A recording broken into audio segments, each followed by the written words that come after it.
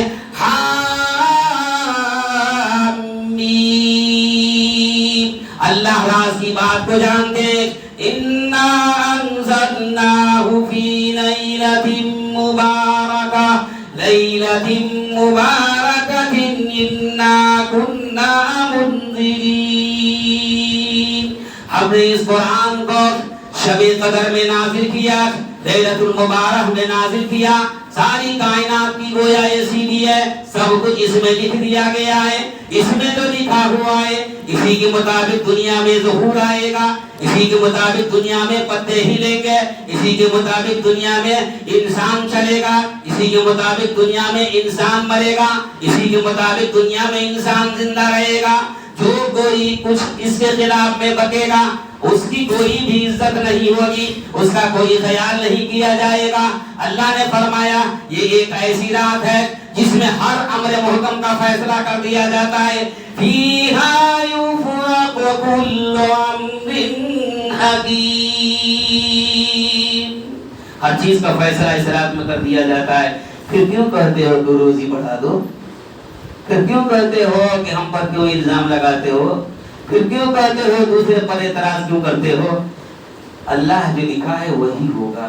تیرا کام اچھا عمل کرنے کا ہے، دوسرے پر اعتراض کرنے کا نہیں ہے. لہٰذا اچھا عمل کرنا چاہیے. تو شب برات میں اور شب قدر میں اللہ نے فرمایا، رسول اللہ صلی اللہ علیہ وسلم نے فرمایا کہ رات میں میٹنگ ہوتی ہے، شب برات اور شب قدر میں میٹنگ ہوتی ہے۔ مدح اعلیٰ کو یعنی حضرت جبرائیل کی سرداری میں میٹنگ ہوتی ہے عرش کے پاس، اور لوح محفوظ میں 1 سال کا جو کچھ لکھا ہوا ہوتا ہے وہ نکال کر حضرت جبرائیل امین کے حوالے کیا جاتا ہے، اور جبرائیل امین ہر دن کا الگ کرتا ہے، ہر ہفتے کا الگ کرتا ہے، ہر مہینے کا الگ کرتا ہے، الگ الگ دفتر دستاویز قانون الگ کر کے 2 فرشتوں کے حوالے کرتا ہے۔ دن کے فرشتے جو ہوتے ہیں 2 آتے ہیں اس کے حوالے کرتے ہیں، اور رات کے جو فرشتے ہوتے ہیں اس کے حوالے کرتے ہیں۔ صبح سورج نکلتے ہی وہ فرشتہ اس دفتر کو لے کر اپنا ڈیوٹی انجام دیتا ہے، اور رات کا فرشتہ اپنا ڈیوٹی انجام دیتا ہے۔ اس دن میں جو ہونے والا ہوتا ہے وہی ہو کر رہتا ہے، کوئی کسی کا کچھ بگاڑ نہیں سکتا۔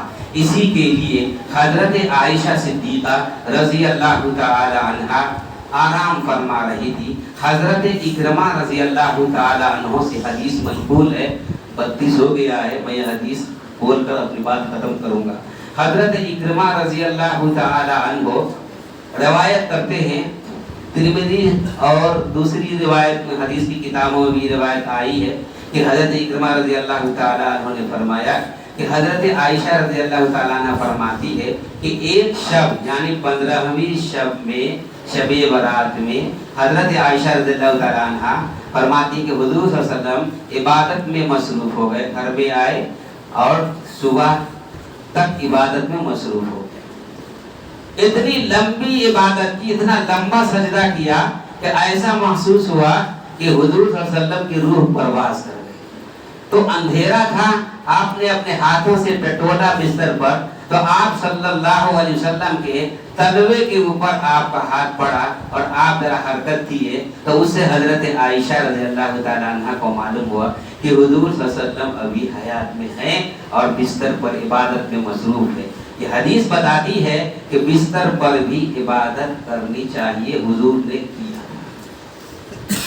اور عبادت کا مصروف حضرت عائشہ فرماتی کہ میری آنکھ لگ گئی، اتنے میں پھر حضور صلی اللہ علیہ وسلم کو بستر مبارک پر نہیں پایا۔ پھر ٹٹولا تو دیکھا کہ آقا صلی اللہ علیہ وسلم بستر پر نہیں ہے، تو آپ کو خوف ہوا کہ کہیں دوسری بیوی کے پاس تو نہیں چلے گئے۔ عورتوں کے دماغ میں بات آتی ہی ہے اور آتی رہتی ہے، خیال آیا کہ کہیں دوسری بیوی کے پاس چلے نہیں گئے اور ہماری امانت میں خیانت تو نہیں کر دیا، تو اس لیے چادر گھسیٹتے ہوئے ہانپتے ہوئے باہر آتی ہے۔ تو آپ کے حجرہ مبارکہ جہاں آپ ابھی مدفون ہے، اس مبارکہ حجرہ سے باہر آئے تو جنت البقیع اس وقت کھلا ہوا میدان تھا، نظر آ رہا تھا۔ آپ نے دیکھا کہ رسول اللہ صلی اللہ علیہ وسلم چاندنی رات ہے اور ہاتھ اٹھائے اللہ سے دعا میں مصروف ہے جنت البقیع میں۔ حضور صلی اللہ علیہ وسلم کی نظر بھی ادھر سے دیکھا کہ ہمارے گھر سے حضرت عائشہ باہر آئی ہے، محسوس کر لیے کہ عائشہ کو تکلیف ہو رہی ہے، فوراً ہاتھ پھیرا اور فوراً حضور گھر تشریف لے آئے۔ اس سے یہ بھی معلوم ہوا کہ بیوی کا خیال کرنا ضروری ہے، چاہے آپ جتنی بھی عبادت میں ہو۔ اگر عبادت میں اور آپ کو معلوم ہو گیا کہ آپ کی فیملی کسی تکلیف میں محسوس ہو گیا آپ کو، آپ عبادت کو فوراً ختم کیجئے اور اپنے فیملی کی طرف جائیے اور ان کی ضرورت کو پوری کیجئے۔ اس حدیث کے سے یہ بھی ثابت ہوتا ہے۔ حضور فوراً دعا میں مصروف جو تھے چھوڑ دیا، حضور کے حضرت عائشہ کے پاس آئے تو حضرت عائشہ کا سانس تیز چل رہا تھا اور دم لے رہے تھے۔ حضرت عائشہ کہا یا حمیرہ، حضرت عائشہ کا پیار کا نام تھا حمیرہ، یا حمیرہ کیا ہوا، کیا تم گھبرا گئی؟ تو حضرت عائشہ نے فرمایا ہاں یا نبی اللہ، مگر آپ کو دیکھا کہ جنت البقیع میں دعا کر رہے ہیں تو میں واپس آ گئی، لیکن سمجھ میں نہیں آیا کہ اتنی رات میں قبرستان میں آپ کیوں گئے تھے؟ سرور کونین صلی اللہ علیہ وسلم نے فرمایا اے حمیرہ، آج کی رات قسمت لکھی جائے گی ہے، آج کی رات میں کپڑے کیا پہنے گا وہ لکھا جاتا ہے، آج کی رات میں انسان کی موت کہاں ہوگی وہ لکھا جاتا ہے، آج کی رات میں انسان کے تمام امور طے کیے جاتے ہیں۔ فیہا یفرق کل امر حکیم، امرا من عندنا انا كنا مرسلین، ہم ڈرانے والوں کو بھیجے ہیں، پیغمبر کو بھیجے تمام باتوں کو بتانے کے لیے۔ اے عائشہ، آج کی رات عبادت کی رات ہے، قبرستان میں جا کر مرحومین کے لیے دعا کر رہا تھا۔ آج کی رات میں جو قبرستان میں جائے گا اور جو قبرستان کے مرحومین کے لیے دعا کرے گا، اللہ کے نبی نے فرمایا مدینہ میں بنو بکر ایک خاندان تھا، اس خاندان کی عادت بکریاں پالنے کی تھی، ریور کے ریور بکریاں پالتی تھی۔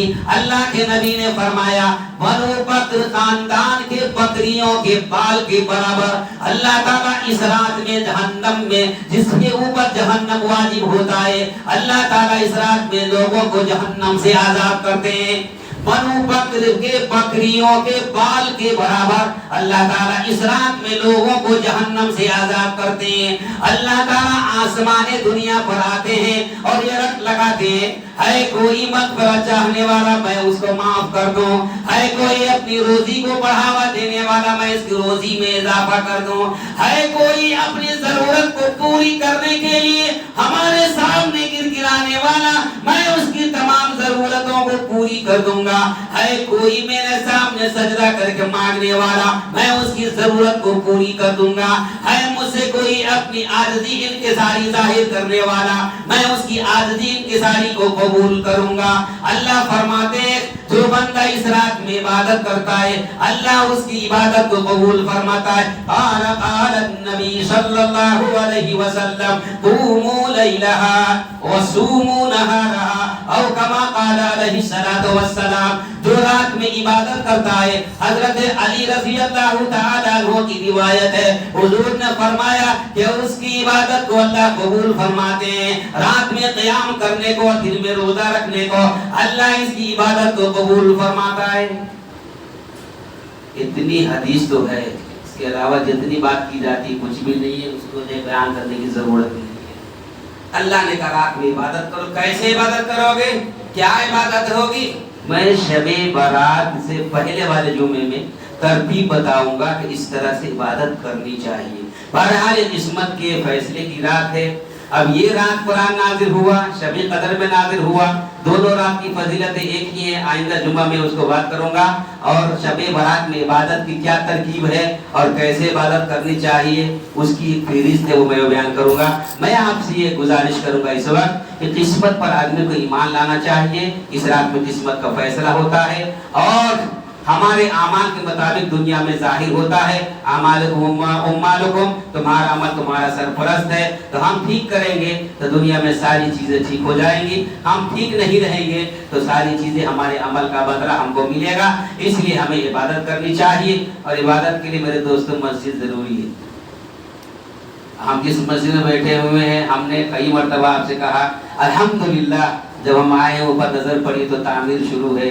اللہ تعالیٰ اس مسجد کے ذمہ داران لوگوں کی محنت کو قبول فرمائے، اور جو محنت میں مدد کر رہے ہیں اللہ ان کی مدد کو قبول فرما لے۔ رمضان سے پہلے پہلے مجھے لگ رہا ہے کہ مسجد کی چھت پڑ جائے گی اور شاید اس میں تراویح ہم پڑھیں گے تو اللہ تعالیٰ ہماری تراویح کو قبول فرما لے گا۔ آپ تمام حضرات سے گزارش ہے کہ ایک مصلی کی قیمت 12,000 روپیے بنتی ہے، لہذا ایک آدمی اگر ایک مصلی کی قیمت دے دیں گے، اور جو لوگ مالدار ہیں، شعبان کا مہینہ آ رہا ہے، اصل میں مال خرچ کرنا شعبان کے ہی مہینے میں ہے تاکہ غریب غربا فقراء ضرورت شعبان میں پوری کر کے رمضان میں عبادت کرے۔ ہم نے اس کو بھی بدل دیا، رمضان میں 70 ثواب ملتا ہے، حدیث سن کر کے سارا ثواب کمانے کی نیت تو کر لیتے ہیں، اور مگر رمضان میں جو کام کرتے ہیں تو پورا رمضان کا روزہ چھوڑتے ہیں۔ علماء تو روزہ چھوڑ ہی دیتے ہیں، چندے کے بہانے سے، گھومنے کے بہانے سے، سفر کے بہانے سے روزہ بھی چھوٹتا ہے اور نمازیں بھی قصر اور قضا ہوتی ہے۔ یہ کیا تک بلا ہے معلوم نہیں، ہم ہی بولتے اور ہم ہی اس کے خلاف کرتے ہیں۔ شعبان کے مہینے میں ہی سب کچھ کرنے کا حکم ہے۔ اللہ کے جو فرماتے ہیں کہ لوگ شعبان کے مہینے سے ہی روزہ رکھنا شروع کرتے تھے۔ میں اگلے جمعہ بتاؤں گا کہ روزہ کیسے اور کب سے رکھنا ہے، لیکن ہم لوگ اس کے خلاف کرتے ہیں۔ گزارش یہ ہے کہ اس مہینے میں زیادہ سے زیادہ خرچ